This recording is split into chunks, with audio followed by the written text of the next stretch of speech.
السلام علیکم۔ آج ہم ایک بہت ہی اہم موضوع پر بات کرنے جا رہے ہیں، سورۃ الفاتحہ، جسے ہم سب روزانہ پڑھتے ہیں، اس کی ابتدائی آیات۔ وعلیکم السلام۔ جی بالکل، اور خاص طور پر ان آیات میں اللہ تعالیٰ کی جو صفات بیان ہوئی ہیں ان پر کچھ گہرائی میں بات کریں گے۔ جی، میرا مطلب ہے الرحمن، الرحیم اور پھر مالک یوم الدین۔ یہ الفاظ ہم پڑھتے تو ہیں لیکن شاید ان کے پورے معنی پر ہمیشہ غور نہیں کر پاتے۔ صحیح کہا، اور یہ بہت دلچسپ ہے کہ یہ صفات کس طرح ایک دوسرے سے جڑی ہوئی ہیں۔ یہ مل کر اللہ تعالیٰ کی ذات کا ایک مکمل، بڑا متوازن تصور پیش کرتی ہیں۔ متوازن یعنی کیسا توازن؟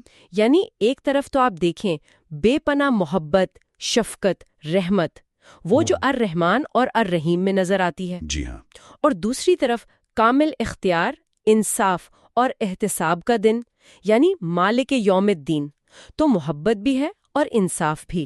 اچھا، تو آج کی گفتگو کا مقصد یہی ہے کہ ان صفات کو تھوڑا کھول کر سمجھیں، ان کی گہرائی میں اتریں اور دیکھیں کہ یہ ہمارے لیے کیا معنی رکھتی ہیں۔ انشاءاللہ۔ تو پھر شروع کرتے ہیں الرحمن الرحیم سے۔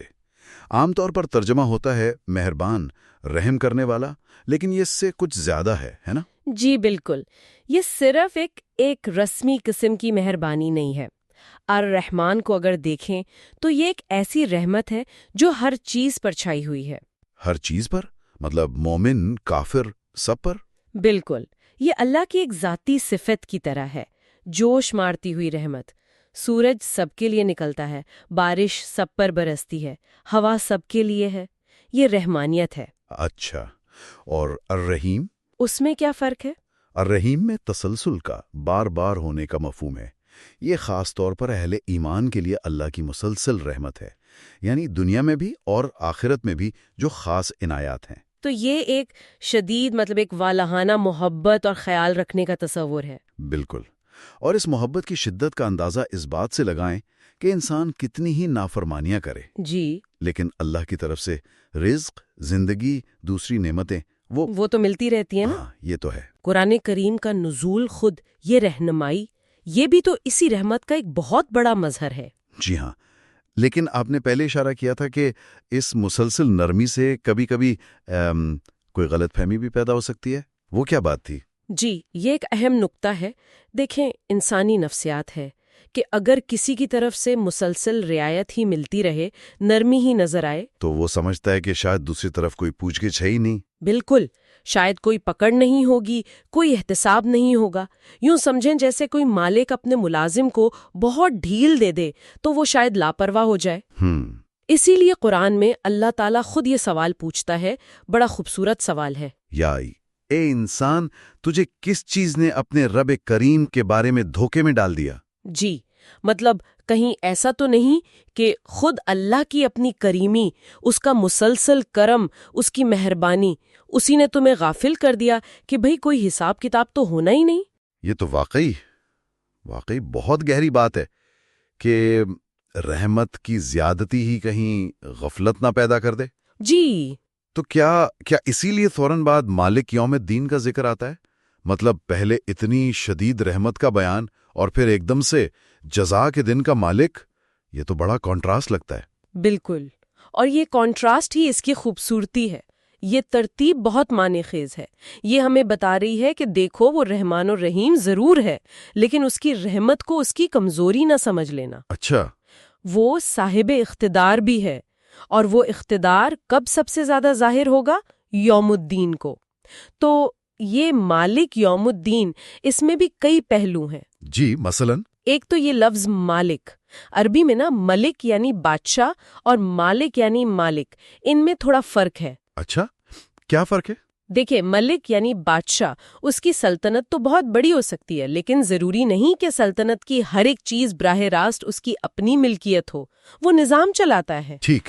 لیکن مالک کا مطلب ہے مکمل ملکیت، کمپلیٹ اونرشپ۔ جیسے آپ اپنی گاڑی کے مالک ہیں، اپنے گھر کے مالک ہیں، ہر پرزے پر، ہر اینٹ پر آپ کا اختیار ہے۔ جی، تو اللہ تعالیٰ قیامت کے دن صرف ملک نہیں، مالک ہوگا. یعنی صرف بڑے بڑے واقعات، آسمان پھٹنا، زمین بدلنا، مردے اٹھنا، صرف ان کا حاکم نہیں، بلکہ ہر فرد کے ہر عمل کا، ہر نیت کا، ہر چھوٹی سے چھوٹی تفصیل کا وہ مالک ہوگا، اس پر پورا اختیار رکھے گا اور اسی حساب سے فیصلہ کرے گا. ہر چھوٹی سے چھوٹی تفصیل کا مالک، یہ تو بہت ہماگیر اختیار ہے. جی ہاں، مکمل اختیار. اور دوسرا پہلو دیکھیں، یوم الدین کا مالک صرف الدین یعنی جزا سزا کا نہیں، بلکہ یوم یعنی اس دن کا مالک. دن کا مالک؟ یہ کیسے؟ وقت کا مالک تو کوئی نہیں ہو سکتا، انسان تو بالکل نہیں. بالکل، یہی تو نکتہ ہے. انسان وقت کا غلام ہے، وقت انسان کا مالک نہیں. کوئی بادشاہ، کوئی سائنسدان، کوئی بھی وقت کو پکڑ نہیں سکتا، اسے اپنی مرضی سے چلا نہیں سکتا. صحیح. اللہ تعالیٰ کا خود کو یوم الدین کا مالک کہنا، یہ اس کے اختیار کی انتہا ہے.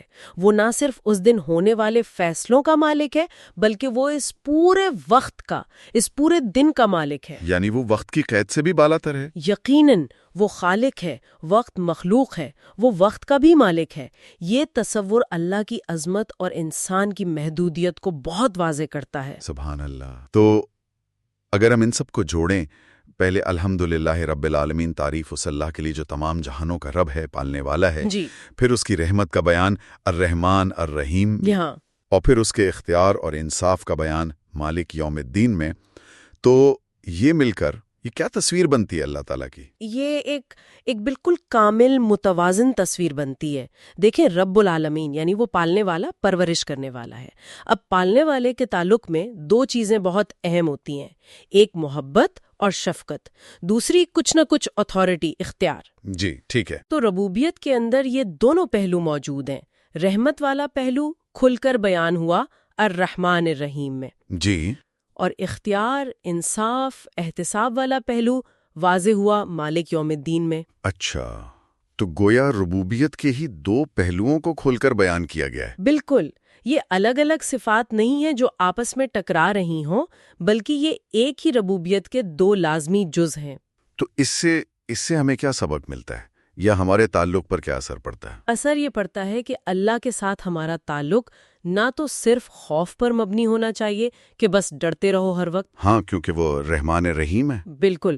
اور نہ ہی تعلق ایسا ہو کہ بالکل ہی لاپرواہ ہو جائیں کہ بھئی وہ تو بہت مہربان ہے، کچھ نہیں کہے گا، کیونکہ وہ مالک یوم الدین بھی ہے. ایگزیکٹلی.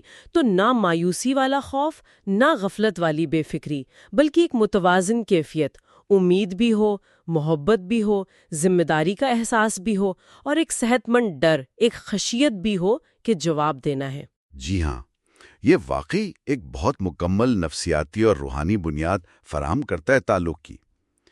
یہ سمجھنا کہ وہ ہمارا رب ہے جو رحمان اور رحیم ہے، لیکن ساتھ ہی وہ مالک بھی ہے جو یوم الدین کا حساب لینے والا ہے.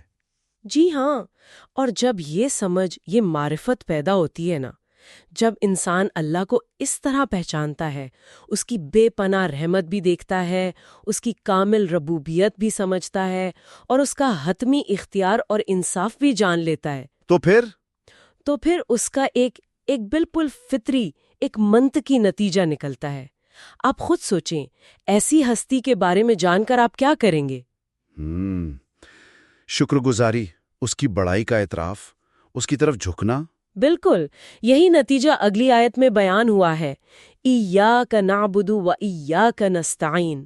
ہم صرف تیری ہی عبادت کرتے ہیں اور تجھ سے ہی مدد مانگتے ہیں. جی، یہ اعلان، یہ عہد، یہ کوئی زبردستی نہیں کروایا جا رہا.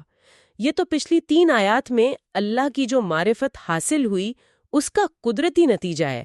دل خود پکار اٹھتا ہے کہ ایسی ہستی کے سوا نہ کوئی عبادت کے لائق ہے اور نہ کوئی مدد کرنے پر قادر.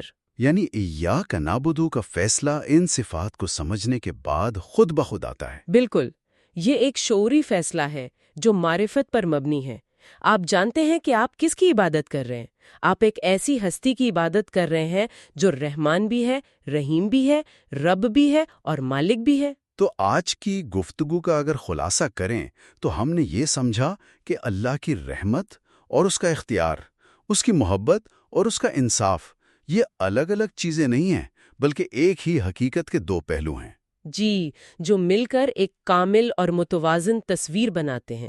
اور یہ معرفت، یہ پہچان ہمیں اللہ کے ساتھ ایک ایسے تعلق کی طرف لے جاتی ہے جو محبت پر، امید پر، ذمہ داری کے احساس پر اور احتساب کے شعور پر قائم ہو۔ بالکل، اور یہی سمجھ ہمارے ایمان کی، ہماری عبادت کی روح ہے۔